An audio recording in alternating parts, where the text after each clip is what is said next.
With a promising forecast for Wellington, I hooked the wave runner on and headed south to fish the Cook Strait.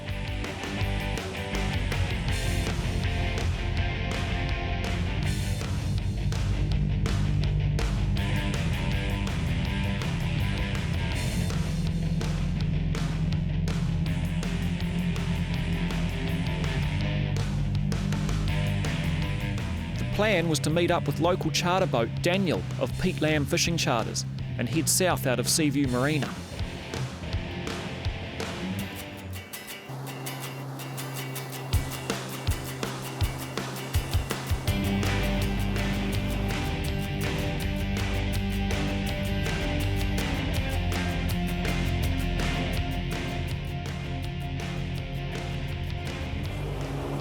We're leaving the safety of the Wellington harbour now and heading out to the middle of the Cook Strait to a place called the Trench. It drops off from 60 metres down to 500. There's all sorts of fish there. We're going to be targeting Bluenose. Conditions can be extreme, but the forecast is good. So we're going to head on out and see what's occurring.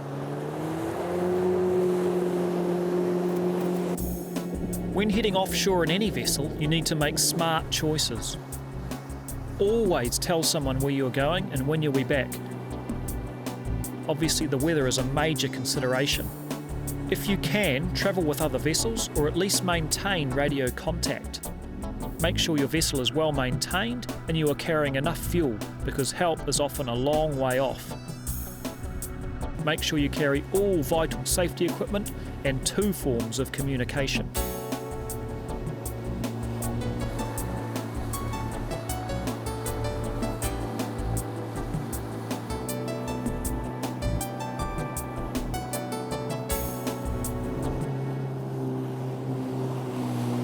Pulling into the spot now, just coming up, we've gone right across the trench, got to 500 metres deep at one point, just coming back up that bank now, just coming back up to about 200 metres, which is where we're going to stop.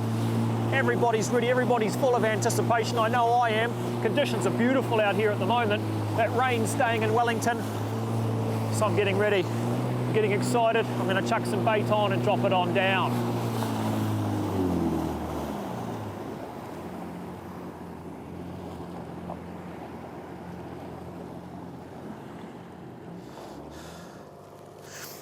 The rig we're using is pretty simple. It's basically it's called a Hapuka rig, but basically 2 little strands coming off the main trace with about a 30-ounce sinker. It's a huge sinker because we're fishing in really deep water and sometimes the current can be quite strong. It's not at the minute. And you'll notice that it's a different line on the bottom, and that's called a breakaway. It's only about probably 30 pound, this bit of line, compared to a couple of 100 pound of the trace and 80 pound of the main line. So if that sinker gets hooked, that's going to break away and we'll get the rest of our rig back. All we've got to do is put on another sinker. It takes a long time to get to the bottom. Let's get it in there, get it down there.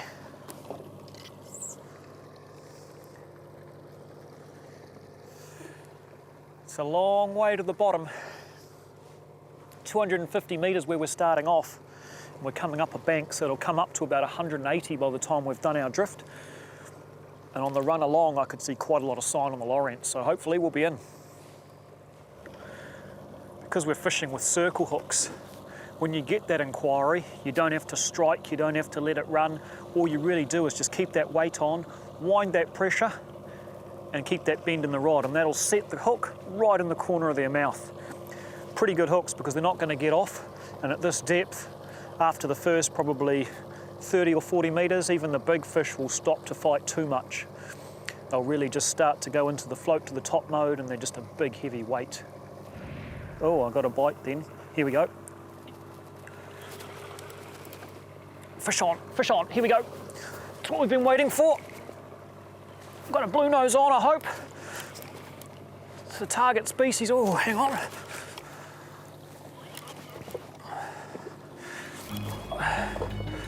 Long way up.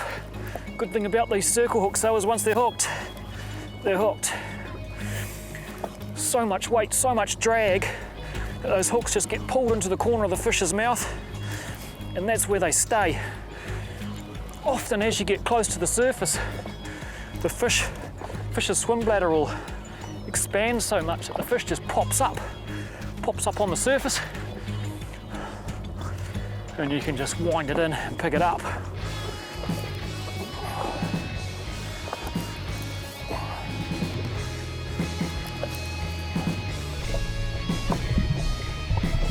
Oh, it's a nice hokey. Look at that. That's a nice hokey. I've never caught one of them before. That's a first. And I guess that's what you get fishing in locations like this. Middle of the Cook Strait, 200 metres deep now. We're drifting through the trench. Not many trailer boats fish here, let alone jet skis. And that's a beautiful fish to catch on a ski. Happy with that.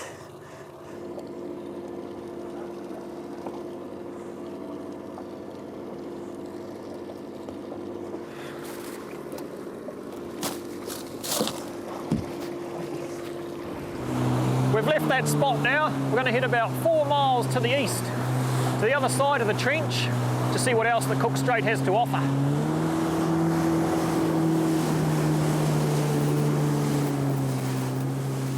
I had taken the wave runner out to Cook Strait, fishing some incredibly deep water, and you really don't know what you're going to catch when you do this style of fishing.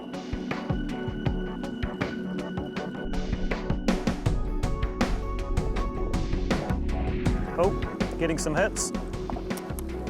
Oh, yep. It feels like a Bluenose, just that drag. The initial little dunk, dunk, dunk. And then just that weight. As the weight comes on, it feels like quite a bit of weight actually. Long way down, 150 metres we're in here. So it's a long fight. And the only thing you've really got to do is just keep that weight on. That circle hook will be fully hooked in the corner of his mouth. Just keep that weight on. Bluenose aren't big fighters. So just keep the weight on and wind it in. Oh, bit of a kick.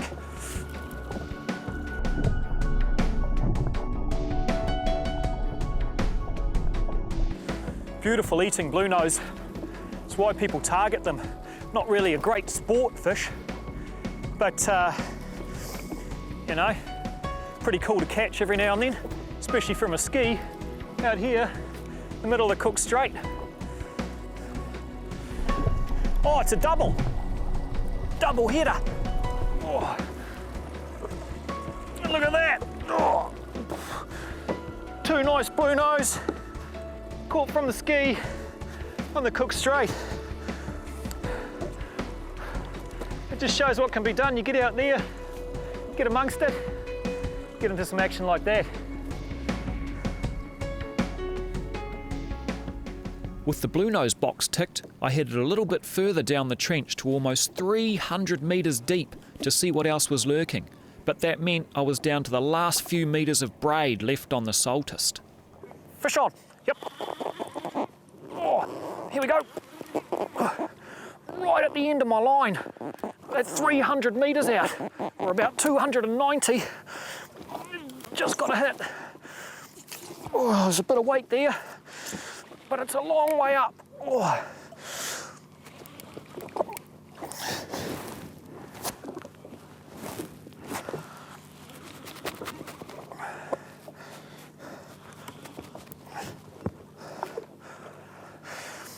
We're still down about 250 metres.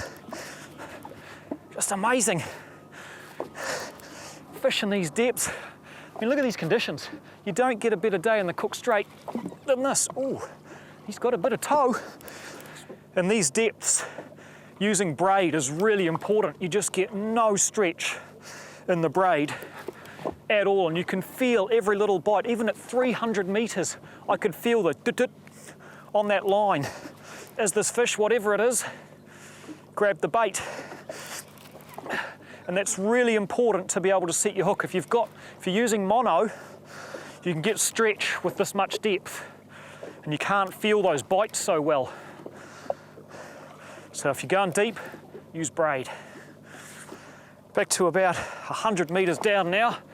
Been winding for 6 or 7 minutes. Feels like an age, and interestingly enough, that fish is still kicking, even though I'm only 200 metres up from the bottom. So you never know what you're going to catch in these depths. Could be a Bluenose, could be a Hapuka, could be anything. And that's the beauty of it. That's why I love it.